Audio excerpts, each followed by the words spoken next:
अस्सलामुअलैकुम, आप देख रहे हैं होराइजन न्यूज़ एचडी। खबर शामिल करते हैं साहिवाल से। साहिवाल महंगाई के खिलाफ जंग, बिलावल भुट्टो के संग मार्च। साहिवाल से ज़ेरे क़यादत चौधरी बिलाल गुलजार सीनियर नायब सदर PYO डिवीज़न के हमरा साहिवाल से ओकाड़ा पहुंची, जिसमें तहसील चिचावतनी PYO के सदर राना आबद, तहसील के general secretary Waseem Khalid, city Sahiwal सदर Sheikh Yasir Rauf, deputy information secretary city Sahiwal Saleem Bhatti, Irfan Siddiqui, Shaukat Ali व दीगर ने बहुत बड़ी तादाद में शिरकत की।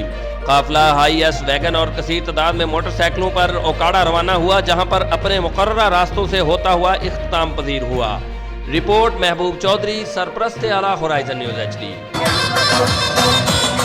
ये बारिश है, ये बारिश है, ये बारिश है, ये बारिश है, ये बारिश है शहीदों का, ये सामन है गरीबों का, बेबस लाचार फकीरों का, तुम साथ कभी ना छोड़ो। मज़ीद खबरों और अपडेट्स के लिए हमारे YouTube चैनल को सब्सक्राइब करें, बेल आइकॉन को प्रेस कर दें और हमारे Facebook पेज को लाइक कीजिए।